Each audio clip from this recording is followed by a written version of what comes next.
Hello बच्चों, आज हम लोग एसिड के बारे में पढ़ेंगे। पिछले क्लास में एसिड के बारे में हम लोग पढ़ चुके हैं। एसिड का classification on the basis of their source. तो सोर्स के बेसिस पे एसिड को कितने क्लास में क्लासिफाई किया गया है? 2 क्लास में क्लासिफाई किया गया है। पहला कौन सा है? मिनरल एसिड है और दूसरा ऑर्गेनिक एसिड है। ऑर्गेनिक एसिड का सोर्स क्या है? जो प्लांट से मिलते हैं वो ऑर्गेनिक एसिड होते हैं। जो अर्थ क्रस्ट या फिर मिनरल से एसिड बनाए जाते हैं क्या उनसे एसिड है? वो मिनरल से एसिड है। पिछले क्लास में हम लोग पढ़ चुके हैं कि ऑर्गेनिक एसिड क्या होता है? वीक एसिड होता है। और मिनरल एसिड क्या होता है? स्ट्रॉन्ग एसिड होता है, except carbonic acid. Carbonic acid क्या है? मिनरल एसिड होते हुए भी वीक एसिड होता है, ठीक है।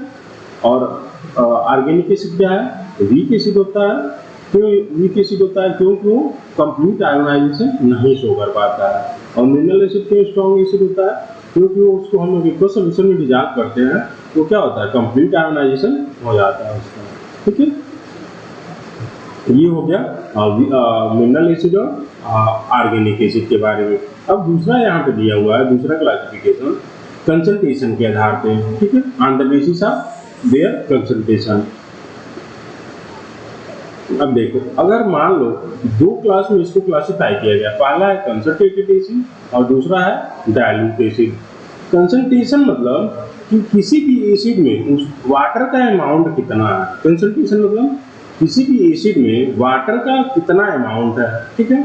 तो concentration of an acid means the amount of acid present in A definite amount of its equals solution. ये हो गया कंसंट्रेशन।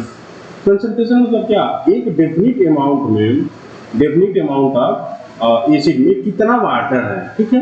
अगर मान लो एसिड 1 लीटर है, उसमें 50 ग्राम पानी है या फिर 100 ग्राम पानी है, तो उसको हम लोग कंसंट्रेटेड एसिड बोलेंगे। अगर एसिड के अमाउंट से बहुत ही कम वाटर मिलाया जा रहा है, अगर एसिड के अमाउंट से बहुत ही कम वाटर मिलाया जा रहा है तो वो क्या होगा? कंसंट्रेटेड एसिड होगा। तो एसिड क्या है? 1 लीटर है और वाटर क्या है? 100 ग्राम है, तो वो क्या होगा? कंसंट्रेटेड एसिड होगा। उसी तरह डाइल्यूट एसिड देखो क्या होता है। अगर एसिड के अमाउंट के बराबर या फिर उससे ज्यादा वाटर मिला रहे हैं हम लोग, अगर एसिड के अमाउंट के बराबर या फिर उससे ज्यादा हम लोग वाटर मिला रहे हैं तो क्या होगा? वो डाइल्यूट एसिड हो जाएगा। क्या होगा? वो डाइल्यूट एसिड होगा। अब देखो, मतलब सपोज करो आपके पास 1 लीटर एसिड है, उसमें हम लोग 2 लीटर वाटर मिला दे रहे हैं या फिर 1 लीटर वाटर में मिला देंगे तो डाइल्यूट एसिड हो जाएगा, ठीक है। ये हो गया कंसंट्रेटेड एसिड और डाइल्यूट एसिड के बारे में। अब देखो, हमें डाइल्यूशन कैसे करना है। आप लोग पढ़े होंगे कि हम कभी भी क्या करते हैं? एसिड में वाटर नहीं मिलाते हैं। क्या करते हैं? एसिड में वाटर को मिक्स नहीं करते हैं, ठीक है। किसमें मिक्स करते हैं? हम लोग वाटर में ड्रॉप बाय ड्रॉप एसिड को मिक्स करते हैं, क्योंकि एसिड का मिक्सचर और वाटर का मिक्सचर क्या होता है? हाईली एक्सोथर्मिक होता है, ठीक है, हाईली एक्सोथर्मिक होता है। अगर सपोज करो आप एसिड में वाटर मिला रहे हो तो क्या होगा? उसमें से बहुत ही लार्ज अमाउंट में क्या होगा? हीट निकलेगा। तो क्या कर देगा? पूरे बीकर को ब्लास्ट भी कर सकता है और वो एक्सप्लोजिव होता है। अगर सपोज करो हम लोग क्या करेंगे, वाटर में ड्रॉप बाय ड्रॉप एसिड मिला रहे हैं तो वो भी एक्सोथर्मिक रिएक्शन है, लेकिन जो यहाँ से हीट निकलेगा वाटर क्या कर लेगा? एब्जॉर्ब कर लेगा अपने टेम्परेचर को इंक्रीज करने के लिए। तो ये दूसरा वाला प्रोसेस क्या होगा? वो हाईली एक्सोथर्मिक तो होता है लेकिन एक्सप्लोजिव नहीं होता है, ठीक है। तो हम लोग हमेशा ही क्या करेंगे? वाटर में एसिड को मिक्स करेंगे, लेकिन एसिड में वाटर को मिक्स नहीं करते। क्यों? क्योंकि दोनों हाईली एक्सोथर्मिक रिएक्शन होते हैं और पहला वाला मतलब एसिड में वाटर को मिक्स करोगे तो वो एक्सप्लोजिव भी हो सकता है, ठीक है। ये हो गया डाइल्यूट और स्ट्रॉन्गर एसिड के बारे में, ठीक है, डाइल्यूट और कंसंट्रेटेड एसिड के बारे में। अब देखो, यहाँ पे दिया हुआ है degree of ionization. Degree of ionization, the strength of an acid depend on the degree of ionization and concentrated of hydronium ion produced by the acid, ठीक है, in aqueous solution. Degree of ionization मतलब ये हुआ, देखो यहाँ पे दिया हुआ है alpha equal to number of acid molecules ionized upon total number of acid molecule present in aqueous solution, ठीक है। अब देखो, अगर सपोज करो हमारे पास 100 एसिड है, ठीक है, 100 एसिड है तो क्या हो जाएगा, अगर वीक एसिड है तो 100 आयोनाइज नहीं होगा, अगर स्ट्रॉन्ग एसिड है तो क्या होगा, 100 के 100 मॉलिक्यूल्स आयोनाइज हो जाएंगे।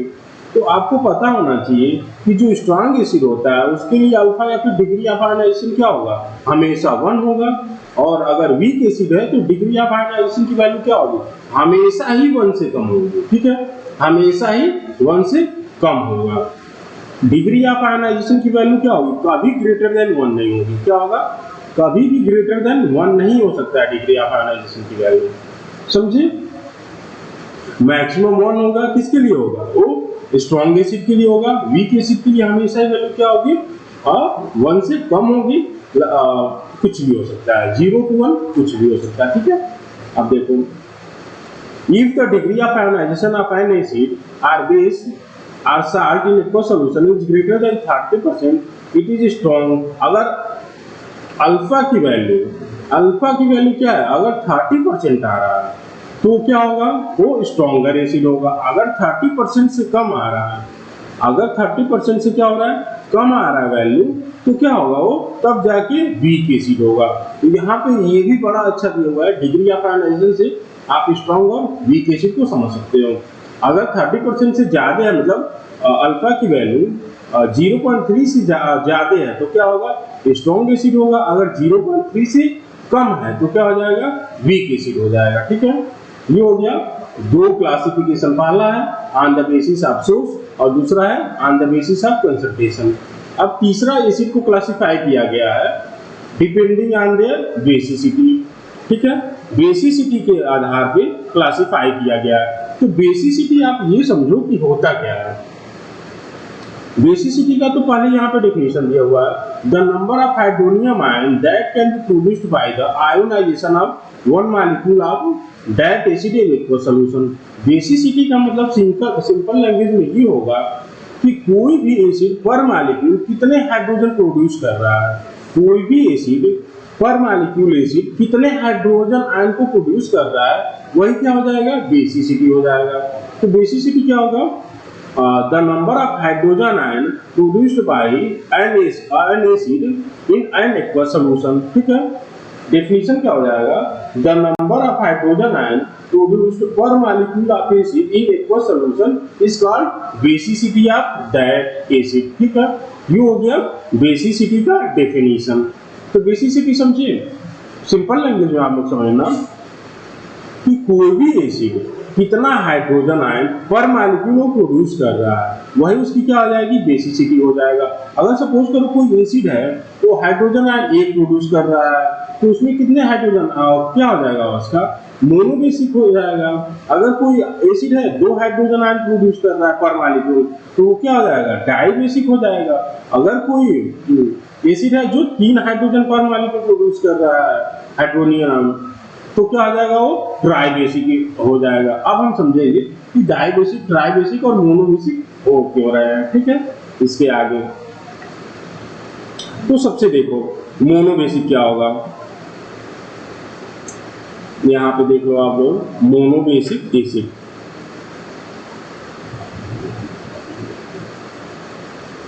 Monobasic acid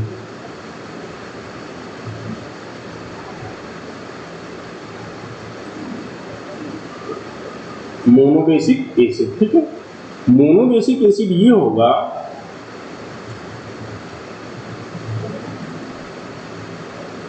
the acid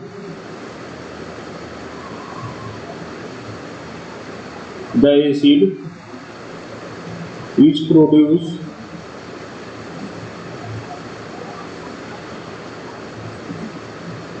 one H plus ion per molecule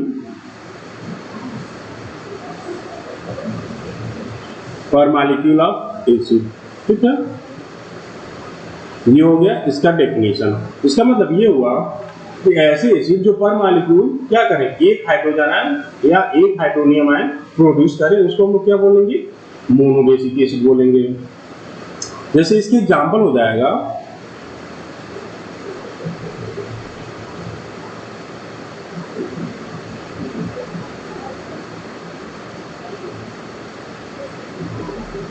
इसका एग्जांपल होगा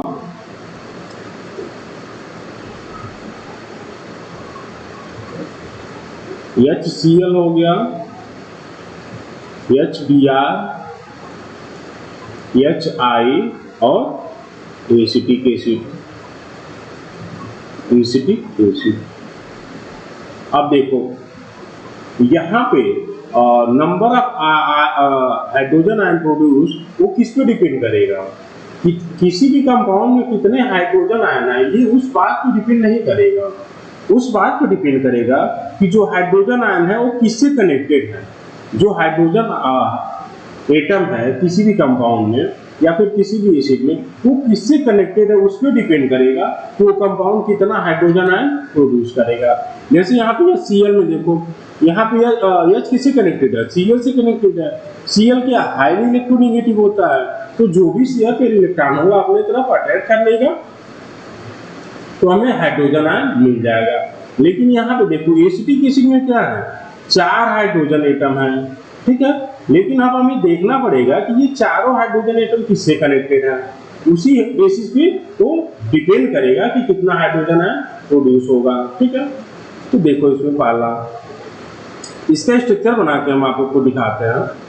ये हो गया carbon, hydrogen, hydrogen, hydrogen, carbon, oxygen और हाइड्रोजन।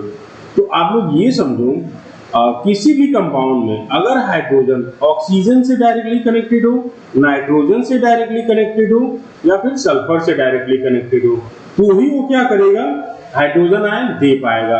अब यहाँ पे देखो है तो 4 हाइड्रोजन, लेकिन एक ही हाइड्रोजन क्या है, वो ऑक्सीजन से डायरेक्टली कनेक्टेड है। तो जो भी ऑक्सीजन से डायरेक्टली कनेक्टेड होगा वही क्या होगा, आयोनाइजेबल होगा। क्या होगा, आयोनाइजेबल हाइड्रोजन है, ठीक है। हमें इससे मतलब नहीं है कि किसी भी कंपाउंड में कितने हाइड्रोजन है, हमें ये देखना है कि उस कंपाउंड में हाइड्रोजन कितने कनेक्टेड है ऑक्सीजन से या फिर नाइट्रोजन से या फिर सल्फर से, ठीक है। ये डिपेंड करेगा वो कितना हाइड्रोजन आयन प्रोड्यूस करेंगे। ये हो गया मोनोबेसिक एसिड के बारे में। अब देखो मोनोबेसिक एसिड को हम क्या करेंगे, आयोनाइज कर रहे हैं यहाँ पे।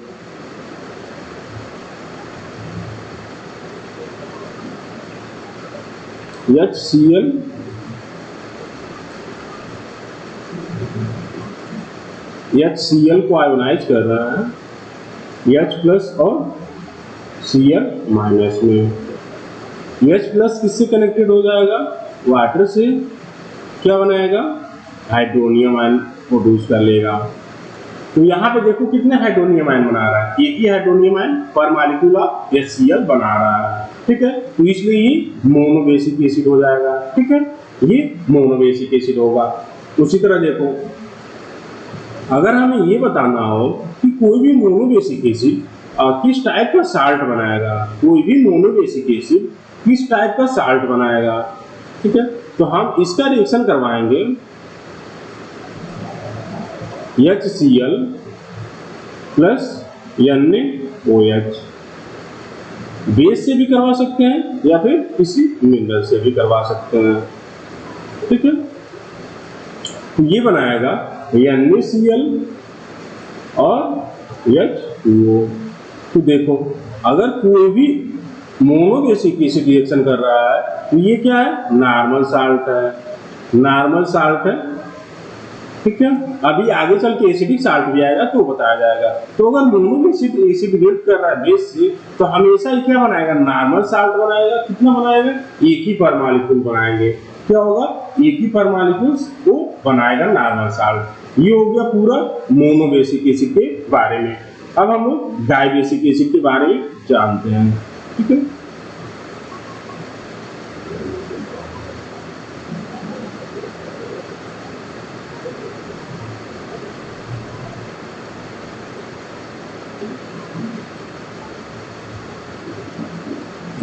देखो यहाँ पे डाइबेसिक एसिड के बारे में देखो क्या लिखा हुआ है definition, acid which an ionization in water produce 2 hydrogen ion per molecule of an acid are known as dibasic acid. तो डाइबेसिक एसिड कौन सा होगा? डाइबेसिक एसिड उसको बोलेंगे कि वो अगर हम लोग एक सोल्यूशन में उस एसिड को डिजॉल्व कर रहे हैं तो वो कितने हाइड्रोजन आयन प्रोड्यूस करेगा? 2 हाइड्रोजन आयन प्रोड्यूस करेगा, जो आगे चल के हाइड्रोनियम आयन में कन्वर्ट हो जाएंगे। ठीक है, जो आगे चल के हाइड्रोनियम आयन में कन्वर्ट हो जाएंगे। तो उस एसिड को हम लोग क्या बोलेंगे? डाइबेसिक एसिड बोलेंगे। The acid which produce 2 hydronium ion per molecule of an acid is known as dibasic acid. ये उसका डेफिनेशन हो जाएगा। क्या होगा? The acid which produce 2 hydronium ion per molecule of an acid is known as dibasic acid. अब यहाँ पे देखो डाइबेसिक एसिड का एग्जांपल कौन कौन सा है? सल्फ्यूरिक एसिड है, ऑक्सैलिक एसिड है, सल्फ्यूरस एसिड है और कार्बोनिक एसिड है। ये सारे क्या है? डाइबेसिक के एग्जांपल है। ये क्या है? डाइबेसिक के एग्जांपल हो गए हैं।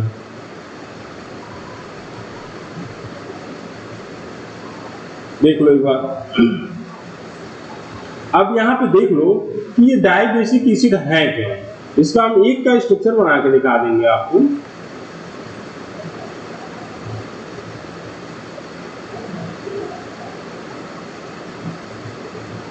देखो ये है H2SO4 का H2SO, ठीक है, sulphur, oxygen, hydrogen, oxygen, hydrogen, oxygen, oxygen. यहाँ पे देखो ये क्या है? 2 हाइड्रोजन डायरेक्टली कनेक्टेड है किससे? ऑक्सीजन से। तो ये क्या हो जाएंगे? आयोनाइजेबल हो जाएंगे। ये क्या है? आयोनाइजेबल हाइड्रोजन है।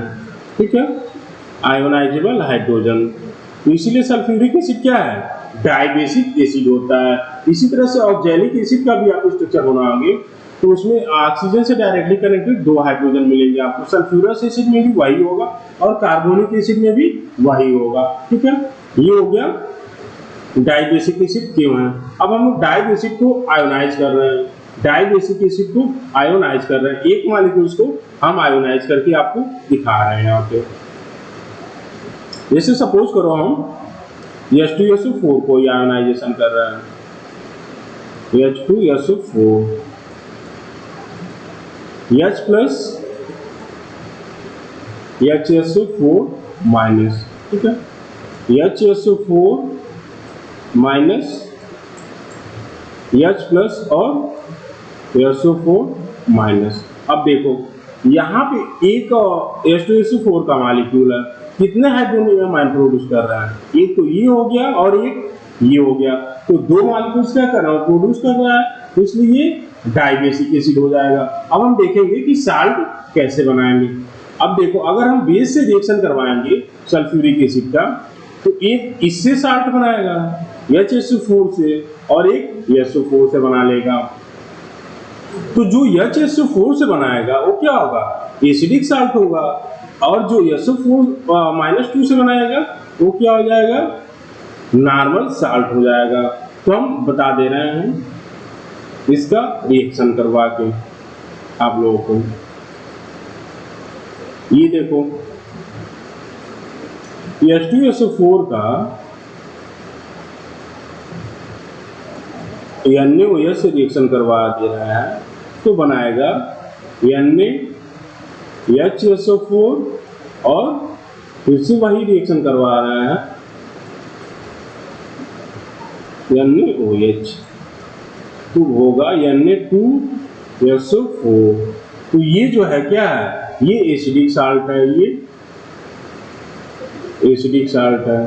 क्यों एसिडिक साल्ट है? क्योंकि यहाँ पे जो हाइड्रोजन आपको दिख रहा है ये क्या है? आयोनाइजेबल हो जाएगा और यहाँ पे कोई हाइड्रोजन नहीं है, तो ये क्या है? नॉर्मल साल्ट है। ये क्या है? नॉर्मल साल्ट है। ठीक है, ये हो गया डाइबेसिक एसिड के बारे में पूरा। कोई भी रिएक्शन करवाओगे डाइबेसिक का तो यही शो करेगा, एक नॉर्मल एसिड मिलेगा उसमें और एक एसिडिक और साल्ट मिलेगा, एक नॉर्मल साल्ट मिलेगा और एक एसिडिक साल्ट मिलेगा। कोई भी डाइबेसिक एसिड का रिएक्शन आप बेस से करवाओगे तो एक एसिडिक साल्ट मिलेगा और एक नॉर्मल साल्ट मिलेगा। ये हो गया डाइबेसिक एसिड के बारे में। अब हम ट्राइबेसिक एसिड के बारे में देख लेते हैं। तो देखो यहाँ पे ट्राइबेसिक एसिड के बारे में लिखा क्या है। अब तो आप लोग समझ गए होंगे कि ट्राइबेसिक एसिड होगा क्या। जैसे मोनोबेसिक एसिड क्या हो रहा है, ऐसे एसिड जो पर मॉलिक्यूल एक हाइड्रोनियम आयन प्रोड्यूस करे उसको मोनोबेसिक एसिड बोलना है। डाइबेसिक एसिड क्या है, जो पर मॉलिक्यूल ऑफ एसिड दो हाइड्रोनियम आयन प्रोड्यूस करे एक सॉल्यूशन में, उसको डाइबेसिक एसिड बोल रहा है।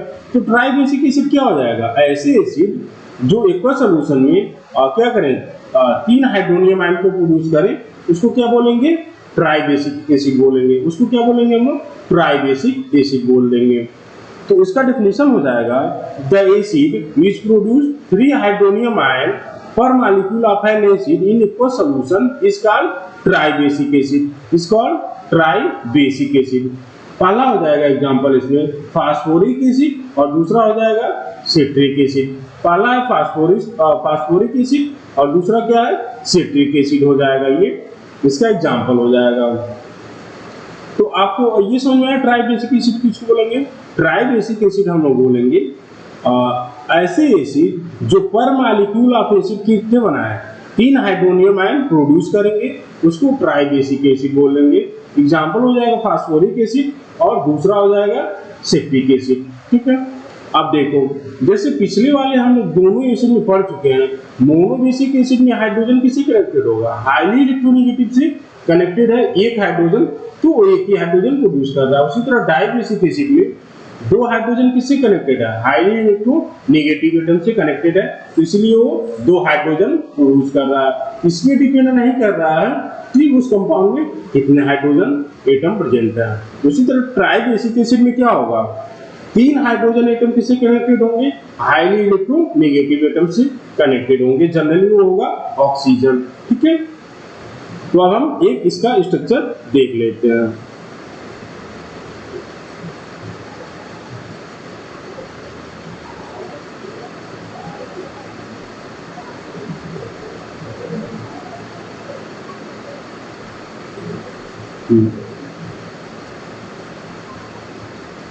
देखो tribasic acid,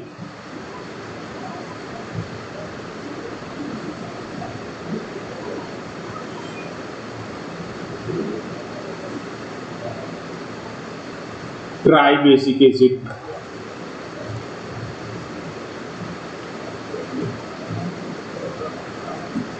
tribasic acid example हो जाएगा इसका H3PO4। इसका स्ट्रक्चर बना के हम देखते हैं, phosphorus, oxygen, hydrogen, oxygen, hydrogen, oxygen और हाइड्रोजन।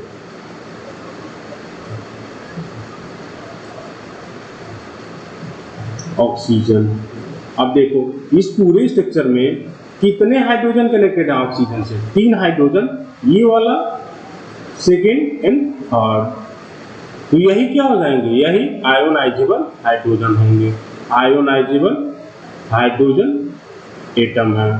ठीक है, तो 3 डायरेक्टली कनेक्टेड है, तो यहाँ पे कितने हाइड्रोजन आयन हमें मिलेंगे, 3 मिलेंगे, जो हाइड्रोनियम आयन बना लेंगे एक बार सॉल्यूशन में।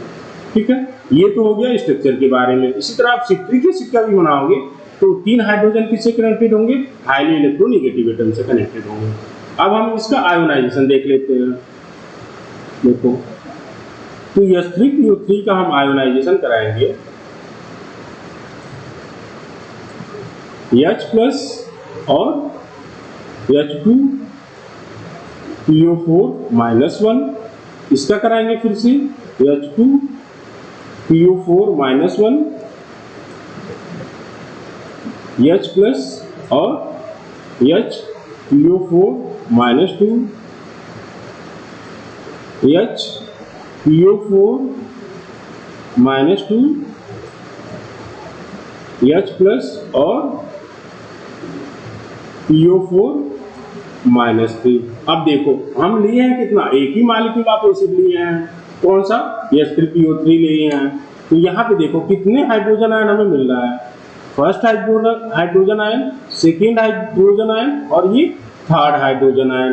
तो एक मॉलिक्यूल अगर H3PO4 के ले रहे हैं, अगर एक मॉलिक्यूल H3PO4 के हम ले रहे हैं तो कितने हमें मिल रहे हैं, 3 हाइड्रोजन आयन मिल रहे हैं। ठीक है, 3 हाइड्रोजन आयन हमें मिल पा रहा है। अब हम इसे साल्ट बना के देखेंगे। इसका मतलब ये हुआ कि ये क्या होंगे, 3 स्टेप में आयोनाइज होंगे। डाइबेसिक एसिड कितने स्टेप में होंगे, 2 स्टेप में होगा, और मोनोबेसिक एसिड 1 स्टेप में आयोनाइज होगा। ठीक है, अब हम इसका साल्ट बना के देख लेते हैं एक बार कि ये किस टाइप की साल्ट बनाएंगे। साल्ट बनाने के लिए क्या होगा, एसिड का रिएक्शन हम लोग करवा देंगे बेस से। एसिड का रिएक्शन हम बेस से करवा देंगे। H3PO4 plus NaOH, H3PO4 plus NaOH, H3PO4 plus NaOH। यहाँ पे 3 रिएक्शन क्यों करवा रहे हैं, क्योंकि 3 स्टेप में क्या हो रहा है, ये आयोनाइजेशन हो रहा है, तो 3 रिएक्शन भी करेगा। मोनोबेसिक एसिड क्या हो रहा है, 1 एसिड में 1 स्टेप में ब्रेक हो रहा है, तो उसमें एक ही रिएक्शन करवाएंगे। डाइबेसिक एसिड में 2 स्टेप में हो रहा है, तो वहां पे 2 बेस से रिएक्शन करवाएंगे। ठीक है, तो ये हो जाएगा NaH2PO4, ये क्या होगा, Na2HPO4, ये क्या है, Na3PO4। ठीक है, ये हो गया साल्ट के बारे में। अब देखो ये क्या है, इसमें ये है एसिडिक हाइड्रोजन, ये क्या है, एसिडिक हाइड्रोजन है, एसिडिक हाइड्रोजन है। एसिडिक हाइड्रोजन किसको बोलेंगे, ऐसे हाइड्रोजन जो हाईली इलेक्ट्रोनेगेटिव एटम से कनेक्टेड है, जैसे ऑक्सीजन हो गया, क्लोरीन हो गया, फ्लोरीन हो गया, या फिर नाइट्रोजन या फिर सल्फर हो गया, तो उस हाइड्रोजन को हम लोग एसिडिक हाइड्रोजन बोलेंगे।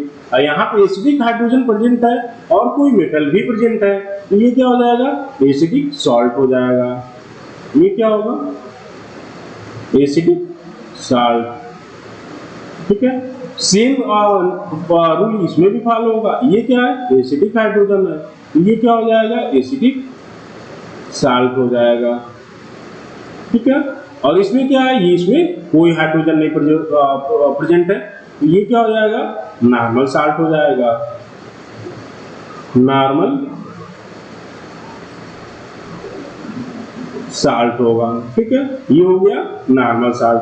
तो अगर हम ट्राइबेसिक एसिड को बेस से रिएक्शन कर रहे हैं, तो हमें कितने टाइप के साल्ट मिलेंगे, 2 टाइप के साल्ट मिलेंगे, 3 टाइप के साल्ट मिलेंगे। 2 तो होगा एसिडिक साल्ट और 1 होगा नॉर्मल साल्ट। एसिडिक साल्ट 1 होगा जिसमें जैसे उसमें हमें 2 एसिडिक साल्ट मिलेंगे, तो 1 एसिडिक साल्ट होगा जिसमें 2 एसिडिक हाइड्रोजन होंगे, और 1 एसिडिक साल्ट होगा जिसमें 1 क्या होंगे, एसिडिक हाइड्रोजन होंगे, और 1 होगा नॉर्मल साल्ट जिसमें कोई भी हाइड्रोजन आयन नहीं होगा। ठीक है, ये हो गया ट्राइबेसिक एसिड के बारे में।